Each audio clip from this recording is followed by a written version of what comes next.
بصرہ کا ایک سردار ہمیشہ اداس اور غمگین رہتا تھا۔ کسی نے اس سے دریافت کیا کہ آخر اس پریشانی کا سبب کیا ہے۔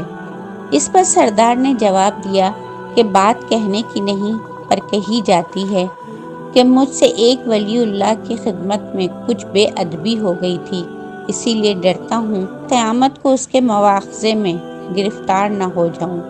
واقعہ یہ پیش آیا کہ میں ایک مرتبہ زیارت بیت اللہ کو چلا اور سب دوست و آشنا، عزیز و اقارب رخصت کرنے آئے۔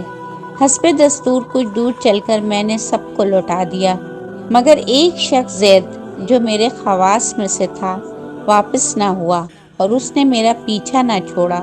مجبور ہو کر میں نے اس کو جھڑک دیا، بیت اللہ کا جانا بھی کوئی آسان سمجھا ہے جو پیدل چلنے کو تیار ہو گیا؟ میرے ساتھ نہ آ اور جس راہ سے تیرا جی چاہے چلا جا۔ کہنے لگا، اے آقا، کیا خدا اس پر قادر نہیں کہ تم کو زیادہ راہ جلد پہنچا دے اور مجھ کو بے یار و مددگار اور بلا توشہ چھوڑ دے؟ یہ کہہ کر اس نے اپنی راہ لی اور میں اپنے راستے سے چلتا بنا۔ راستے بھر کہیں وہ مجھ کو نظر نہ آیا، واللہ عالم کہاں پوشیدہ ہو گیا۔ جب خدا کے فضل سے مناسک حج سے فارغ ہو کر میں مدینہ طیبہ کو چلا تو کیا دیکھتا ہوں کہ زید آ گیا اور السلام علیکم کہہ کر میرے پاس بیٹھ گیا۔ میں نے حیرت سے پوچھا کہ حج کر آیا؟ کہا ہاں۔ پھر میں نے مذاقاً کہا، حج کی سند بھی ملی؟ تو کہنے لگا، کیسی سند؟ وہ کس کام آتی ہے؟ میں نے کہا، حج کرنے والے کو بیت اللہ میں غیب سے چٹھی ملتی ہے جس میں لکھا ہوتا ہے فلاں ابن فلاں حج کو آیا تھا اور اس کا حج قبول ہو گیا۔ پھر اسی سند کے ذریعے قبر اور حشر کے عذاب سے نجات ہوتی ہے۔ یہ سن کر زید روتا چلاتا بیت اللہ کو واپس چلا گیا۔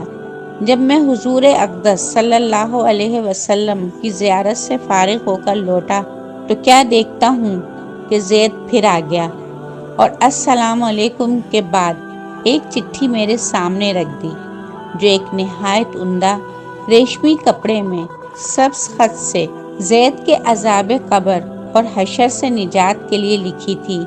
یہ دیکھ کر میرے ہوش اڑ گئے۔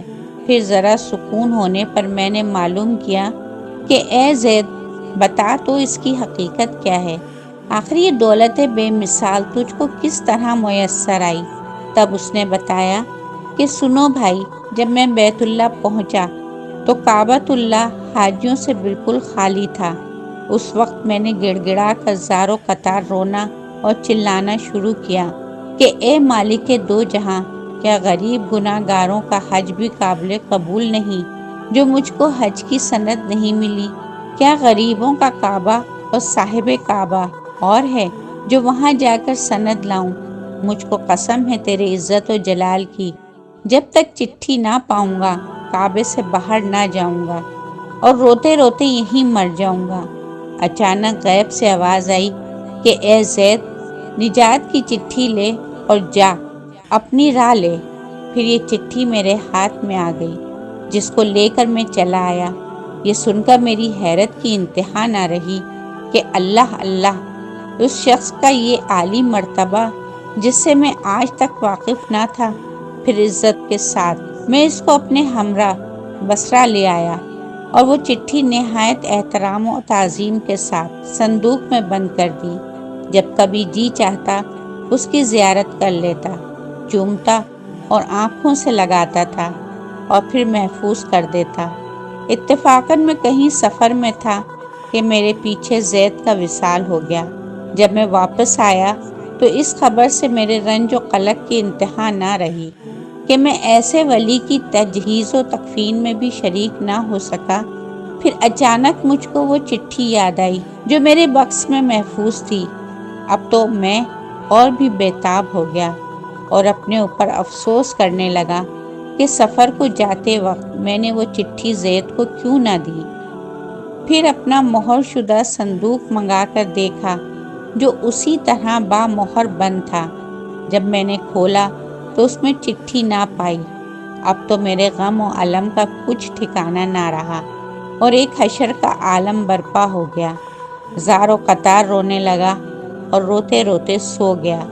کیا دیکھتا ہوں کہ طرح طرح کی سجی ہوئی جنت میں زید سر پر ایک تاج رکھے ہوئے زرق برق لباس میں تخت جواہر پر جلوہ افروز ہے اور اس کے چاروں طرف حوروں کے جمگھٹے ہیں۔ میں نے قریب جا کر سلام کیا تو اس نے کہا، اے آقا، اس قدر پریشان کیوں ہو؟ میں نے کہا، مجھے یاد نہیں وہ چٹھی تو نے مجھے دی تھی۔ کہنے لگا، وہ تو یہ موجود ہے اور اس کی بدولت یہ دولت و حشمت مجھ کو حاصل ہوئی۔ اب آپ کچھ تردد نہ کیجیے، میں اپنی من مانی مراد کو پہنچ گیا۔ سبحان اللہ، جو اللہ کا ہو جاتا ہے اللہ تعالیٰ اس کی سب مرادیں پوری کر دیتا ہے۔ دعا ہے اللہ تعالیٰ ہم سب کو بھی اس واقعے سے سبق حاصل کر کے اس پر عمل کرنے کی توفیق عطا فرمائے۔ آمین یا رب العالمین۔